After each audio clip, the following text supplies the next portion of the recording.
Well, Skylines were built in Colombia as a transportation system. Originally, when you have this vertical city, you need some way to get product from one place to another. But what started happening along the way is, first this was kids, because it's always kids, right? Started figuring out a way to get these skyhooks that they could connect to the lines and sort of get from one place to the city and do these acrobatic feats on them.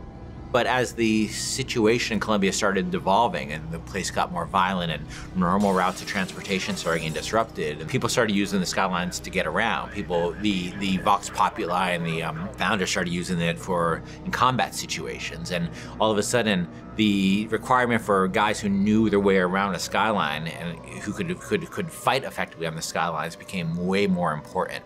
And by the time Booker gets to Colombia, the Skylines have a broad range of usage, and you'll see in the demo, cargo being moved around on those things. That creates even a more hazardous situation. But there's also people using it for all kinds of purposes, including and especially combat.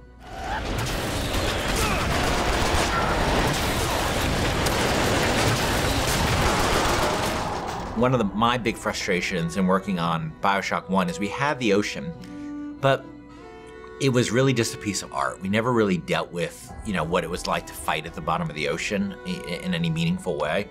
And in Infinite, we wanted you to be in the sky. We wanted the visuals, obviously, of that, which I think are really great.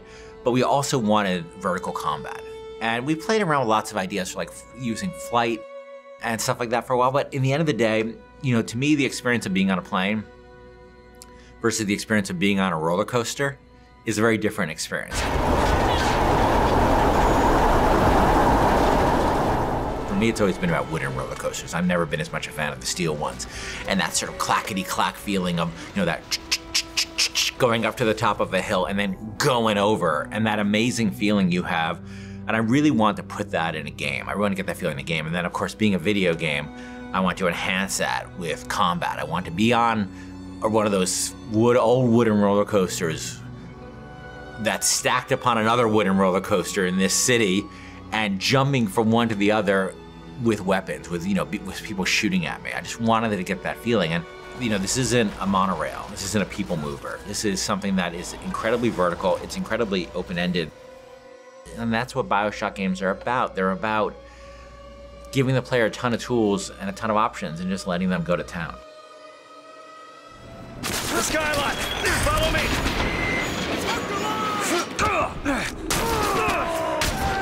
To tell you the truth, it took a long time to get it right, but I think we're really at the stage now where it feels just great. And it looks awesome and it feels awesome. And it's one of our biggest challenges on Infinite, and I think we're really getting there.